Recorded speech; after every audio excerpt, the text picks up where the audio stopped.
Hey guys, Schultzy Phillips here. Well, my October 4th DVD update. I talk about all the DVDs and Blu-rays I've gotten over the last 2 weeks or so. Like I always say, if you guys enjoy my DVD Blu-ray updates, definitely give this video a thumbs up. Leave me comments below. Would love to hear what you guys thought about the update and the titles that I checked out, and any titles to check out, coming up, or any things that you guys have checked out recently. Some really cool box sets in this update. Really excited to talk to you about them. The first one is one that I have been waiting for, to come out, and this is one of those things that if you've been to conventions and Comic-Cons and things like that, you've always seen bootlegs of this, and they're terrible quality bootlegs. And it's like, to me, I feel like it was one of the most bootleg shows I always saw at conventions. You'd always randomly see this, and now it's finally officially out from Time Life Star Vista, and as far as I know, there's pretty much 90%, nearly all of the music was restored, because this is one of those shows where it's kind of like Malcolm in the Middle, where they couldn't have had a hard time releasing them because of all the money that it's would have taken to clear all the original music from the show, because the rights were not for DVD or VHS or any of that. So it was kind of a whole big thing about trying to get this show released. But Time Life went through all the processes to clear pretty much all the music, so this is finally available on DVD in this really cool set. This is the complete sets, collection. This is from Time Life, and it's in this really cool locker set. It's the Wonder Years. Now, these are magnets that you can put on the set, which I put on here, and you can, put them wherever you like. And to me, I think out of all the Time Life sets that they've done, this is, to me, one of the coolest packaging. Now, I'll show you guys what's inside of this. Wonder Years is a show that I've watched as a kid, growing up, and mainly saw it later on, near the later seasons of the show. I remember too when they started airing it again on Nickelodeon. I remember taping them and making my own titles for them. I really wanted to have all of them back in probably 99, 2000, something like that, when I was taping them all. But in it has all the shows, and it's really cool. They're done kind of like yearbooks. And, here you can go inside. It tells the pilot. It says the air date. And then it tells you, features on here. It has cast reunions. It has interviews, brand new interviews. All kinds of different things on here. Here's what the discs are in here. And here's a little look at the disc for those wondering. But like I said, this is the complete series of the show.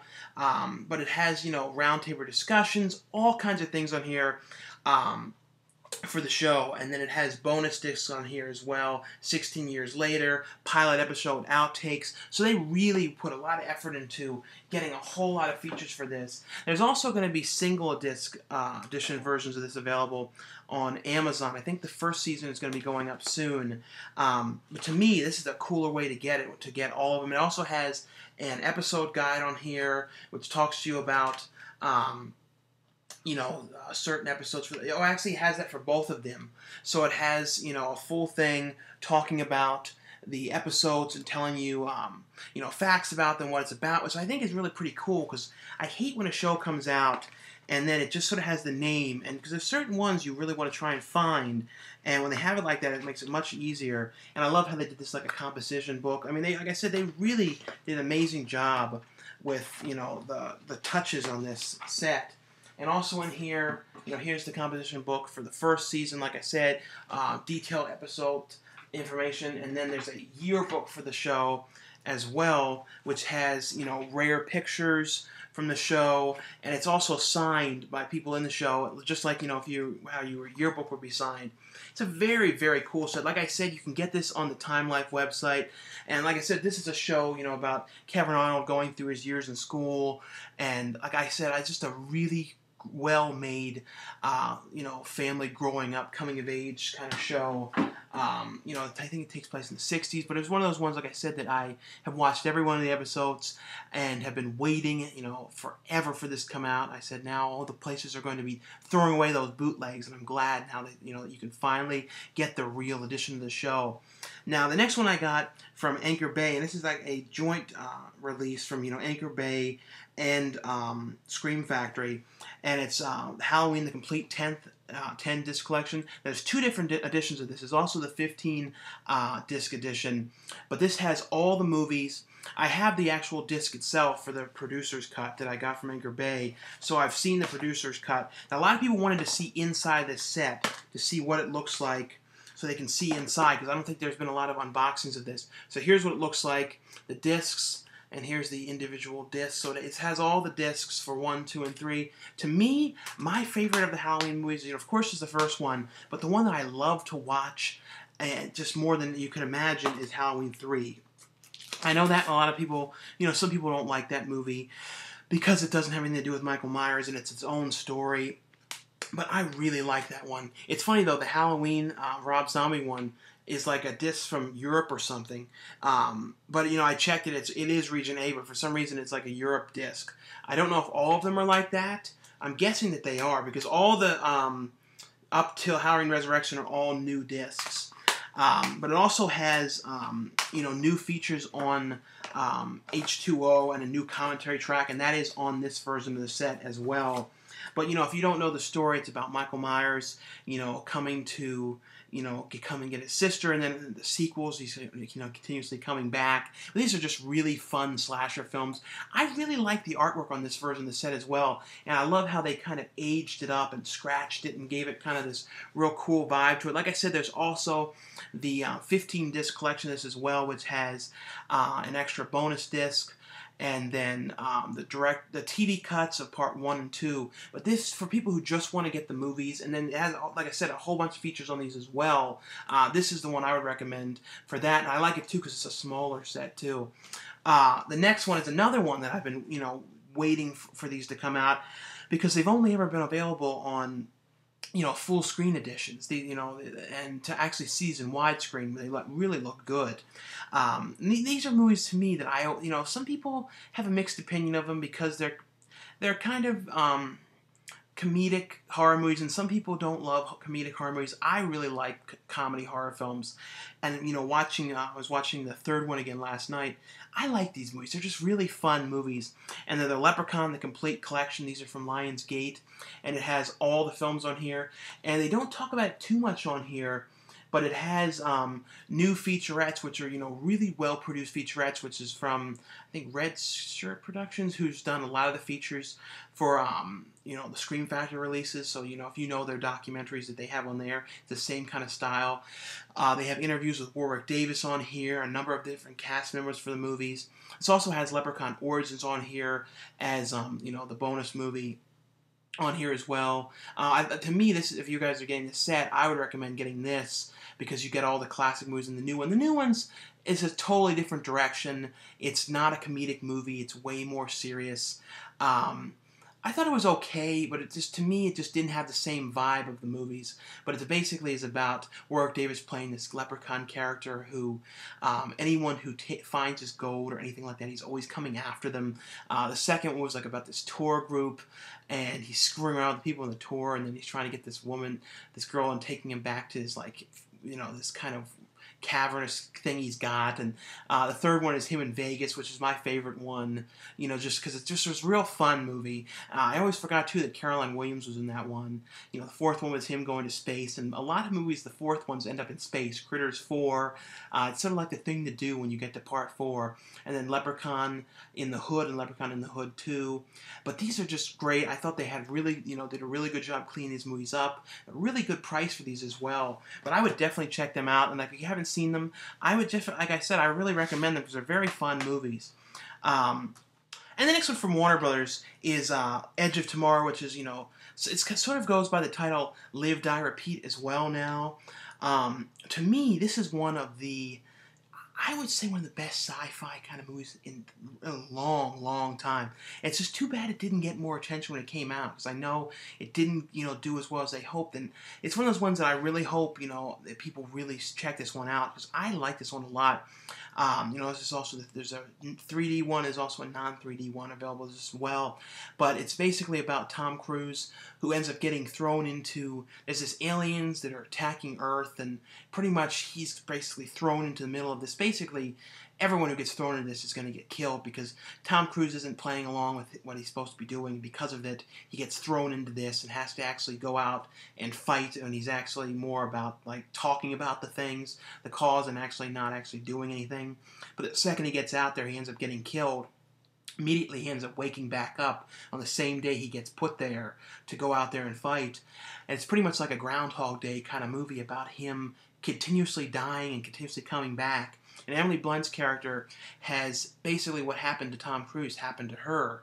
And they eventually start kind of working together and trying to figure out how in the world they're going to, you know, solve this, what's happening, because everyone keeps on getting killed, and it's going to be the end of the, you know, the whole population because of these aliens.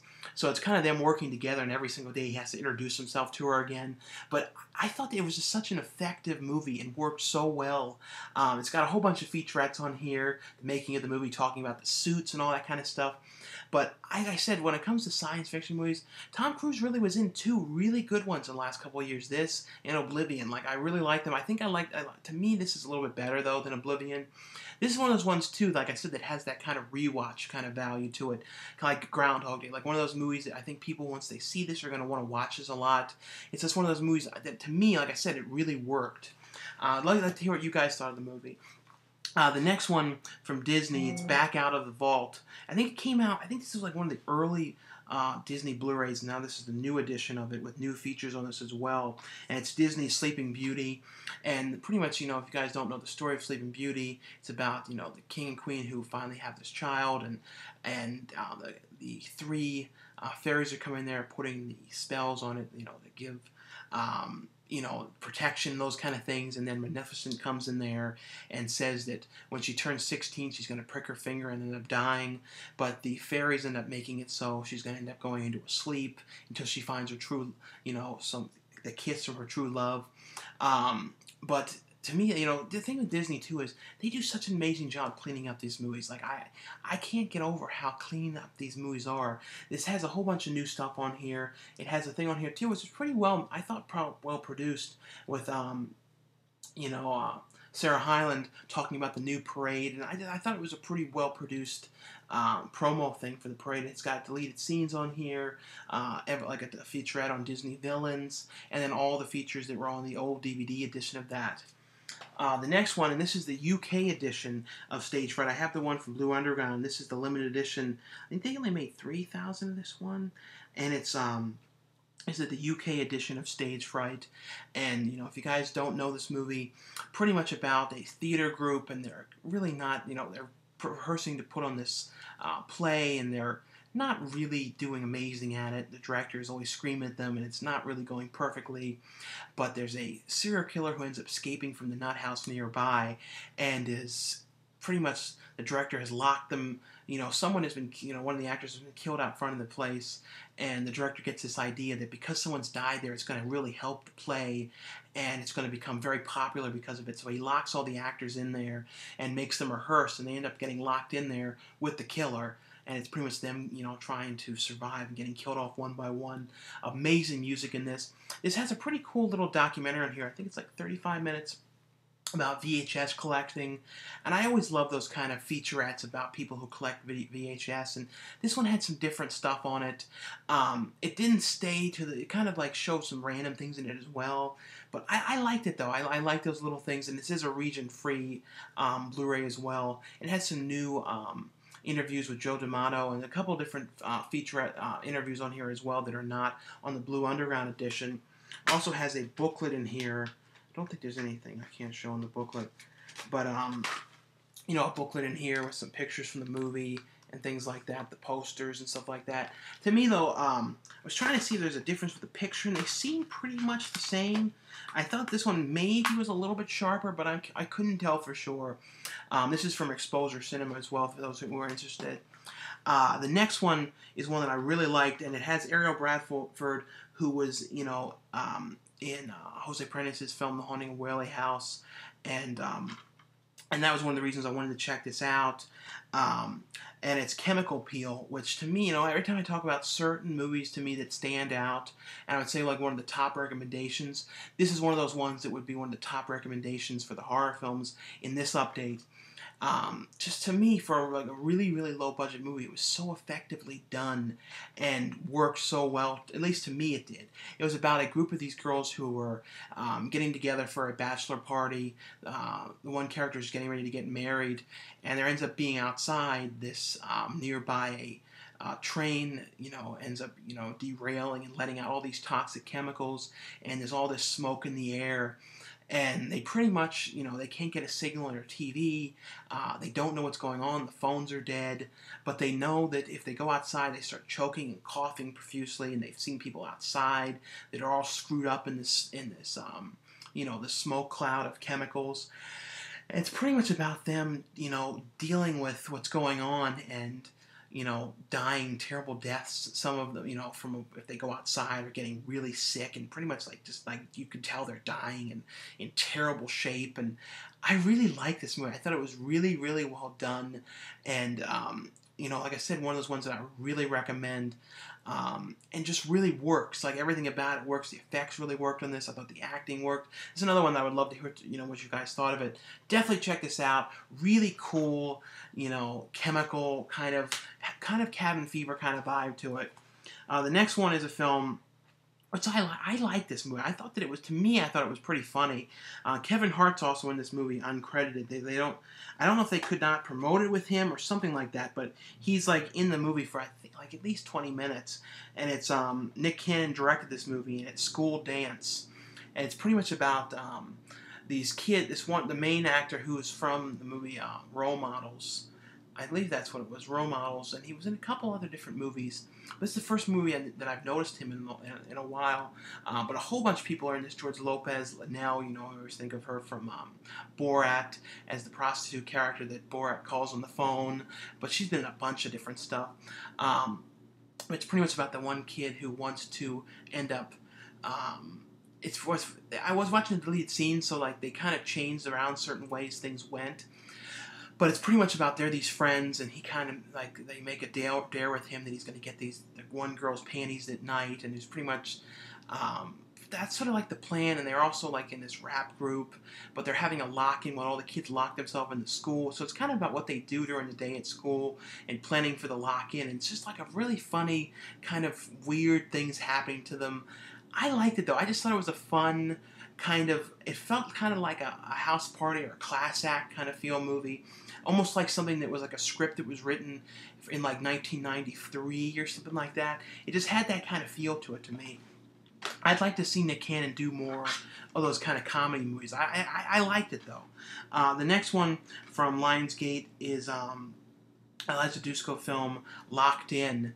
And this is about a guy who's in a car accident with his family, and his daughter ends up getting into this kind of sort of a coma, sort of, where she's alert, she knows what's going on, but she's kind of locked in her own mind. She can't move, she can't respond to anything, and it kind of goes back and forth and kind of shows what led up to this accident and the things that happened in his before, the problems with his wife and cheating and all these kind of things going on. And then it kind of is talking about how he doesn't understand how this accident happened and exactly why the car lost control. So it's kind of about him trying to put everything together and try and figure things out, why he's having memories of things.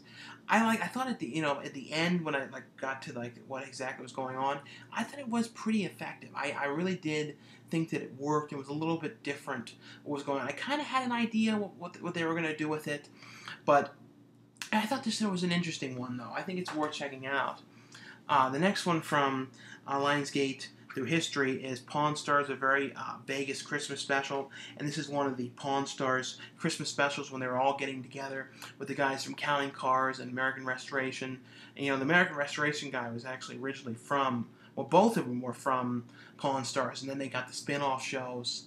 I think there might have been one other person that had a spin-off, but I don't know. But it was about them getting together for a Christmas barbecue, and a lot of stuff is staged and things like that with these shows. But if they didn't, I don't think anything would happen except the pawn stuff. And sometimes I kind of like the stage stuff that they put on a little bit more sometimes, when they're doing stuff and just going out, and it's them planning things. And to me though, my favorite person on the show is the old man, even though the old man doesn't really go out. He's not doing as much anymore on the show, but also has another Pawn Stars Christmas special and American Restoration, another Christmas special from that as well. But if you guys know, Pawn Stars, I would check this out. The next one from Lionsgate is The Devil's Deal. I just finished looking at this one, and it's about... This one's a little bit hard for me to explain, but it's pretty much about this guy who is pretty much like the devil, pretty much, and he has this guy who's wearing this like white mask, and he's kind of doing his biddings and killing people, and he ends up pretty much coming into this small town, and he's like believes that he's owed these souls, so he comes to this town to kill people, when the town has to kind of fight back against him. And there's like this priest character that they try to get, force into doing his biddings and things like that. I thought this was interesting. It had some kind of slightly peculiar acting in it a little bit, but it was interesting. I always like these kind of weird Western horror movies. There aren't that many of them, but every so often they come out. They're definitely interesting stuff. There were some kind of weird aspects in it, some kind of weird kind of characters in this as well. I always like when there's kind of odd characters in movies. The next one, this is one that I heard him talking about this on Howard Stern, and like to me, he only does it like a couple times a year, but he's one of my favorite people who's always on the show, and it's a documentary on George Takei. This is from Anchor Bay, and it's To Be Takei. This one's only on DVD for those wondering. But and I believe this is a Amazon.com exclusive, and at least as far as I know for now. And it's pretty much a documentary on George Takei's life. We're talking about how when he was younger, he was in these internment camps. Hopefully I'm saying it right. But it was where, after Pearl Harbor, when they took Japanese Americans and put them into these camps, it was really terrible. It was one of those things I feel like they didn't talk about much in school, but it was really terrible what his family went through, and kind of him having to deal with this and try, like, in the back of his mind his whole life, and also having him kind of having a whole kind of resurgence too, and talking about how Howard Stern kind of gave him a totally different kind of over-the-top vibe to him of what he was doing, and like different kind of stuff, and getting a whole lot more work from that. It had some stuff too I really love with him going to conventions. A lot of stuff too with his husband Brad, and to them together is amazing. And this, like I said, this is a really fun. And George Takei too is always like picking on people for their, saying things like Will Wheaton, like, you gained weight and stuff. I don't know. I love the stuff on here with him at a convention and Brad stuffing the money in his pocket. I don't know. It's just a really funny, documentary on George Takei, which if you're a fan of George Takei, definitely check this out. They've got, William Shatner's in this, and a whole bunch of people from, who's on Star Trek with him. The next one from E1 is Red House, and this has Ed Ackerman in it. This is basically about a group of people who are going to, I hope I don't mix this up, but the one girl ends up like inheriting a house from her grandfather, and they get there out to the middle of the woods, and there's very weird characters out there, and it's kind of about them discovering things about this house and kind of the truth to this house, and how there's more to it, and like there's somebody in this picture, and they're kind of wondering who this is, trying to figure out who he was in the family, and the weird kind of hillbilly types. Ed Ackerman is one of them, and sort of traipsing around the woods out there saying, if you don't leave this house, then we're going to kill you. And some of it's kind of weird. It's some kind of weird stuff going on in it, but it's an interesting slasher movie. Not my absolute favorite or anything like that, but it's worth checking out though. But not like an absolutely amazing slasher film. The next one from E1 is one I was really interested in seeing. It's Jon Stewart stars in it and also directed this. He's in the Collector and Collection movies. I think he's in a couple other things as well. But this is The Hunted, and it's pretty much about this guy who wants to make his own kind of reality show about hunting, and he's kind of he's going out there with his friend, and they going out there with all these different cameras, and they're filming the pilot episode of this show. And it's pretty much about when they're out there, things start going on. Weird things are happening, like things are moving. The knife, his knife goes missing. Things start going missing. He starts hearing weird things, like that sort of sound like this woman screaming. And it's kind of about them trying to figure out what's going on, talking to the people whose land they're on, hunting, who like the lodge is on, and they're like, oh, we don't know anything, and kind of trying to discover what is going on here and what this, why they're hearing these sounds and things like that. I thought it was okay. It's one of those ones, though, it's not a whole ton to me happens in it. It is a little bit different compared to other found footage. The one guy in this as well who plays the friend, who's the cameraman, was in Joe, and he was really cool in Joe. Like I said, it's also from the producers of the collection. It's an interesting one, though, but to me, found footage, not an absolute amazing found footage. The next one from Cinedigm, Asylum, put it, through Cinedigm, is Sharknado 2, the second one, which is like the follow-up to Sharknado. To me, though, the most fun thing about watching this was, this one takes place in New York. The first one was in LA. Who knows where the third one's going to be? I have a feeling it's going to be like London or somewhere totally different, or like an island or something. But this one, the Sharknado are coming into New York, and they have to kind of survive in New York. But this one is, the fun thing about this is just looking for all the cameos. Like, everybody's in this. Perez Hilton, Jared the Subway guy, Judah Freelander, Kelly Osbourne, and that's sort of to me, like, the coolest thing was like just seeing all the cameos, because like every small character that's in it for like 30 seconds to like 3-4 minutes and up is like a cameo of like these big known people, and I just wonder how they're going to top that for the next one. But it has on here outtakes and a making of. But these are fun movies, though. And the next one from Cinedigm is Here Comes Honey Boo Boo, and this is the Very Boo Halloween. I watch this show. I mainly watch it for Mama June, because like Mama June is, like, to me, says some of the funniest stuff. I mean, I know that a lot of people won't love this show, but to me it's sort of funny. I know, though, that they're now, separating Mama June and Sugar Bear, her boyfriend on the show, which is kind of too bad. But this is the Halloween Christmas on here. It also has another Halloween special, and as well as a Thanksgiving special. But it's about them, doing trick-or-treating and then playing Thanksgiving, and they're always doing crazy stuff in it. But it's basically about this family. It's a reality show, but all the stuff. They set things up and stuff like that. But it's just sort of them doing crazy, weird things just to be weird, and doing gross stuff in it. I like it, though. It's just a funny show. Sometimes you just like to watch these sort of silly shows. The next one from Wild Eye, and this one, there's like a website on it, but this really doesn't have much attention for it. It's trying to make it like this is real. I'm 95% sure this is fake. But for what it was interesting, though, and it did seem real. Like, it really did. It was about these two girls. They ended up going and, the one girl's like doing these video blogs, and they kind of go like vlog 1, vlog 2 throughout it. Like, they show like the clips, and they go out there in the middle of the woods, and they find this old abandoned house. And when they're out there, this weird guy ends up showing up, and he's got this weird like way of talking. He kind of talks like somebody from like 100 years ago. He's like, "Well, if you believe that is the right thing to do, then I suppose that is the thing. I don't know who I am or where I've come from, but I know the answer is in the way."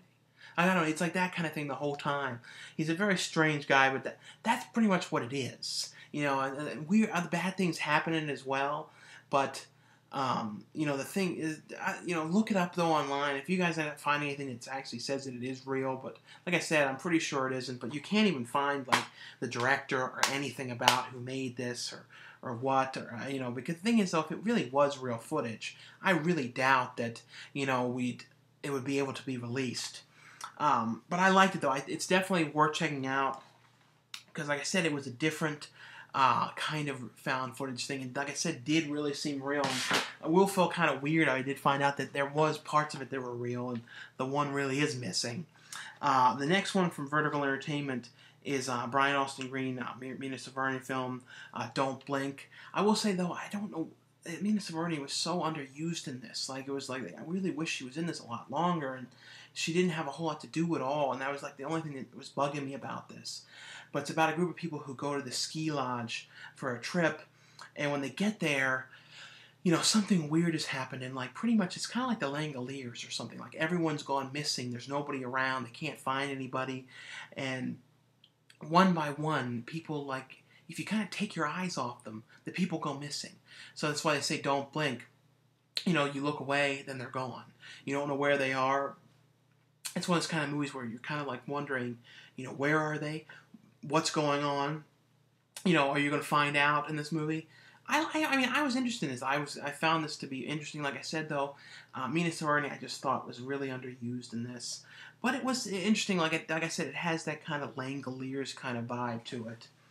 The next one from Breaking Glass Pictures, and this is one of the other ones, one of my favorite ones in this update, is House of Witch Doctor. Bill Moseley's in this, and it's a group of people who are going, I think the graduate students haven't seen each other in a couple of years, coming together to see they came to see one of their friends and stay at her family house, and at the same time, there's this sub-story about this guy who just got out of jail, and he's like this crazy guy. He kills his mother, and he meets up with this really crazy friend, that's like, I guess before they would go on these killing sprees, and they're back together again, going on these they're all on like crystal meth and all kinds of drugs, killing people and doing terrible things, and they end up stumbling upon the house where the people are having this get-together, and bad things start to happen, but it also has got like some twist elements to it,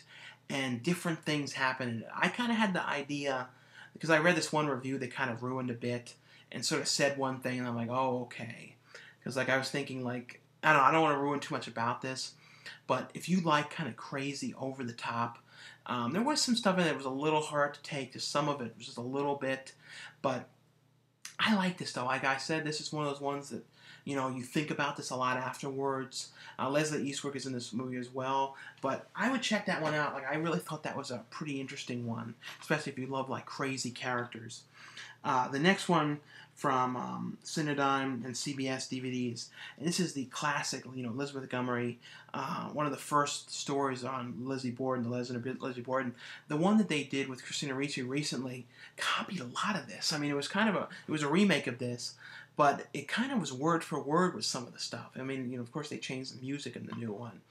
But this is pretty much the story about Lizzie Borden, who, killed her father and stepmother, and, it was kind of about the court case, and kind of, at the time, they couldn't believe that a woman would have committed these kind of murders, and she didn't seem like the kind of person that would do it, but at the same time, all the evidence pointed to her, and she really didn't have a great story. It was just kind of, she went upstairs, was in the house when they were killed while she was there, and but it's pretty much, like I said, it's all like court cases, and I thought this was interesting. It's a little slow, and it feels a little bit dated, a little bit, but, Elizabeth Montgomery, who's from Bewitched, did a really good job in this, though. Like I said, though, it was really interesting, though, to see the Christina Ricci one, because I saw that recently, and see how much they use from this. It was, like I said, it was like stuff that was like kind of taken word for word. The next one from Image is Werewolf Rising, and the director of this did a movie that I really liked. It's called Do Not Disturb, and it's also under the name New Terminal Hotel, so it's got two different names. When it got picked up for distribution, it was called Do Not Disturb, which, that one has Christina Ricci. That one has, Tiffany Shepis in it. But this one is basically, Bill Ozelpert Jr., who's been in tons of stuff, always does a great job. He was the best thing in this movie. He's basically gets attacked, and he's like a bad guy in the movie in the beginning, and gets attacked by this werewolf, and, then he turns into a werewolf, and then it's this girl who's coming back to her old house to stay there, and she's kind of had alcohol problems and kind of going there to get away from things. And when she gets there, she ends up meeting this old friend of hers, but the people are saying, don't see him, he just got out of jail, and no, he escaped from jail, and but the one guy doesn't want to tell on him and things like that. But it's pretty much about her, like, with him, and then the werewolf story in the background.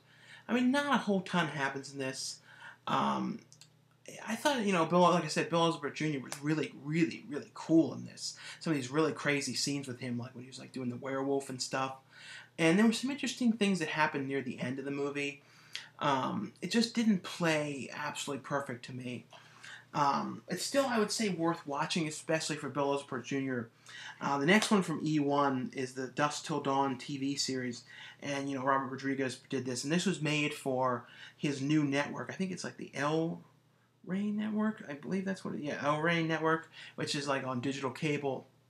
I love, though, how they have the red on the case like this, but this is sort of, it's like a kind of a prequel, because if you know, like, the Dusk Till Dawn movies, I believe it's considered a prequel, but to me, like, the characters it's kind of hard to replace Quentin Tarantino and George Clooney. To me, like, they were just so cool in that role. So it's kind of, but still, this was pretty cool. It's about them going around, like, committing murders, and then it's like the cops on their tail of them, and the things that are going on. And it's, like I said, I just started watching this one. But it has a bunch of featurettes on here. But if you're interested in the show, Robert Rodriguez style, it's an interesting kind of thing. And like I said, it's kind of following around the characters and things like that. I was having a little bit of a hard time getting into it because it just wasn't the same to me. Sometimes when they do these shows that are kind of spin-offs of a movie, sometimes I just can't get into them as much. The next one from Inception Media is The Haunting at Preston's Castle. It's about a group of these three friends. The one used to be together with the one, and they get together and go to this old abandoned boys' asylum. And it's called A Haunting at Preston's Castle. And it's a lot of sort of traipsing around in this place. Like, they're kind of traipsing around and, sort of hearing things and things like that. But that's pretty much what it is. It's one of those kind of movies where not a whole bunch happens. And, I know it's inspired by true events. I just wish it just didn't seem very creepy. And some of it was sort of silly a little bit. Kind of unintentionally silly in parts of it.